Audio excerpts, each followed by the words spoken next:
Je reviens sur cette fameuse formule bonjour à toutes, bonjour à tous, ou à toutes et à tous. Eh bien, c'est une formule qui est aberrante. Je vais vous donner la preuve.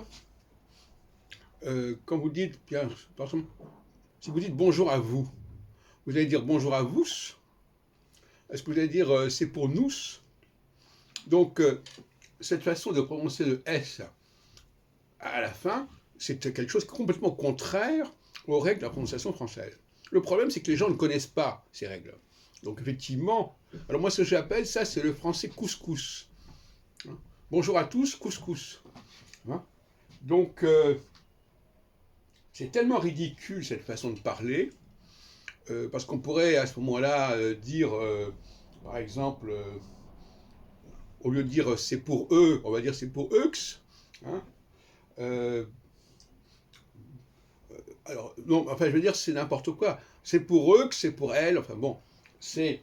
Il y a quelque chose comme ça, là, il faut vraiment remettre les choses au point et ne pas laisser les choses comme ça à volo et réfléchir sur les règles de la langue française au niveau de la prononciation.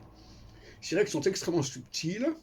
Les gens les connaissent parce que ils ont ça c'est dans l'inconscient collectif, mais elles ne sont pas conscientisées. C'est-à-dire que si vous demandez à quelqu'un pourquoi vous prononcez comme ça, il n'en sait rien. Hein. Par exemple, est-ce que je dois dire la clé, CLEF, ou la clef? Hein. Bon, voilà. Est-ce que je dois dire un cerf ou un cerf? Voilà. Donc il y a des cas comme ça. Voilà, alors on ne sait pas très bien.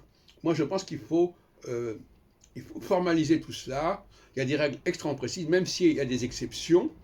Justement, il ne faut pas que ces exceptions ne permettent pas de percevoir la règle. Comme on dit d'ailleurs, l'exception n'est pas la règle.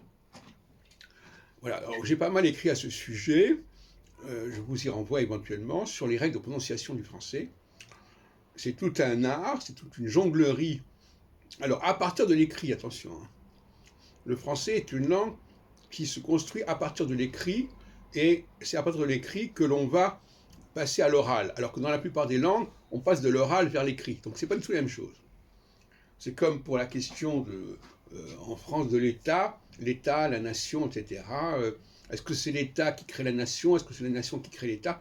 On a des problèmes de ce genre en français qui sont assez paradoxaux.